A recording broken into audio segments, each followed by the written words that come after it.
अस्सलाम वालेकुम, मेरा नाम डॉक्टर कविता है और आज मैं आपके लिए यहाँ मौजूद हूँ क्लिनिक में। आप मुझे बताएं आप किस मसले से आई हैं? डॉक्टर साहब, मुझे काफ़ी दिनों से थकावट महसूस हो रही है और साथ में दिल की धड़कन भी अब तेज़ महसूस होना शुरू हो गई है। अच्छा, आप हामिला? जी मैं हामिला।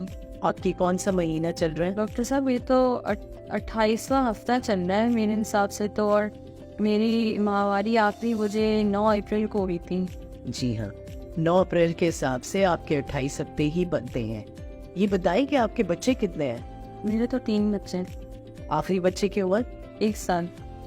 ये चौथा बच्चा है, कोई ज़ाया तो नहीं हुआ? अच्छा, उस बच्चे को आप दूध पिला रही थी जब ये बच्चा हो गया, तो आपको अंदाज़ा हो गया ना कि आप दोबारा से हामिला हो गई हैं, जबकि आखिरी बच्चा सिर्फ 1 साल का है? जी मुझे अंदाज़ा हो गया था, मेरी तबीयत कुछ ठीक नहीं रह रही थी उन दिनों, तो फिर मैंने टेस्ट करवाया था तो मुझे पता चला।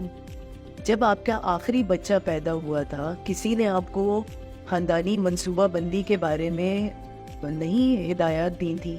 नहीं, ऐसा तो किसी ने कुछ नहीं बताया। ये तो अभी आप बता रही हैं तो पता चला है, ऐसा तो कुछ भी नहीं बताया। आप जो मुझे बता रही हैं कि आपकी अलामात घबराहट, थकावट, ये कब से आपको शुरू हुआ है?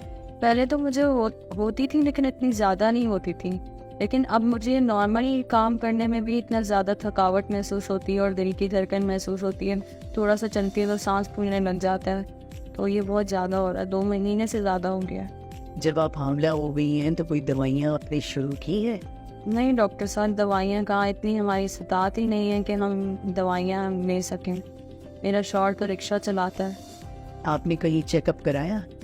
चेकअप तो नहीं, आज पहली दफ़ा आप ही को करवाया, बस वो टेस्ट करवाया था जिसमें पता चल गया था, तो बस अपना ख्याल रख रही थी घर पे जितना कर सकते। आप ग़िज़ा क्या लेती हैं? ग़िज़ा में मेरी आलू सब्ज़ी जो बन जाता है घर में, बना लिया, जो मिल गया वो खा लिया। गोश्त तो हफ्ते में 1 बार अगर मिल गया तो खाया, वरना तो नहीं।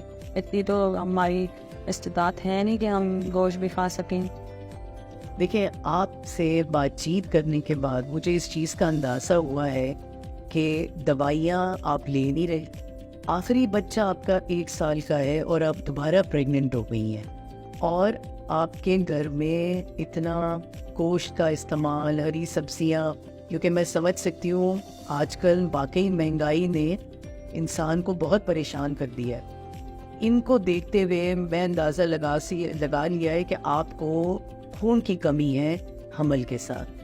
तो देखें, ये खून की कमी की तशख़ीस हमको करनी होगी कुछ टेस्ट करके, जिसको CBC कहते हैं। उस CBC को देखने के बाद मज़ीद मैं फ़ैसला कर सकती हूँ कि ये किस किस्म की खून की कमी है। या तो ये फौलाद की वजह से है या विटामिन B12 की वजह से है, ठीक है ना। ज़्यादातर जो हम हामिला औरत में खून की कमी होती है वो फौलाद की कमी की वजह से होती है, ठीक है। तो अब आप परेशान ना हों, उस टेस्ट को देखने के बाद मैं फ़ैसला करूँगी कि आपको नस के ज़रिए दवाई देनी है, या हो सकता है वो आपको नस के ज़रिए काले टीकों से खून की कमी पूरी करें। लेकिन इससे भी ज़्यादा, जैसे आप बता रही हैं कि आपको बहुत घबराहट और आपकी नब्ज़ तेज़ चल रही है, तो उसमें जो है हम आपको खून भी दे सकते हैं, ठीक है। पर डॉक्टर साहब, मेरे हमल में तो कोई मसला नहीं होगा या मेरे बच्चे को तो कोई तकलीफ नहीं होगी?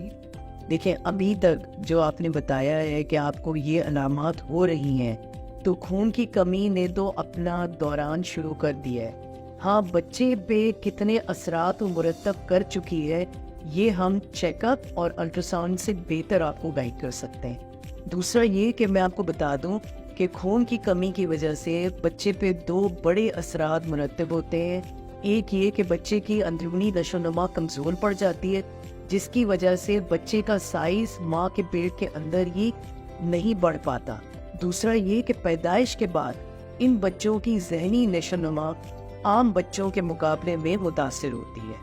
तो ठीक है, मैं भी आप परेशान ना हो, हम ये सारे टेस्ट देख लेंगे, आपका इलाज शुरू कर देते हैं, और उम्मीद है कि आपको हमल आपका बहुत मुनासिब तरीके से बच्चा भी पैदा हो जाएगा और खून की कमी को भी हम कवर कर देंगे। डॉक्टर साहब, टेस्ट ज़्यादा महंगे तो नहीं होंगे? मेरे शौहर को भी मुझे बताना पड़ेगा। हम अपने तरीके से पूरी कोशिश करेंगे कि जो आपके आमदनी में جو اسپتال آپ کے لیے سہولت کر سکتا ہے ہم ضرور کریں گے.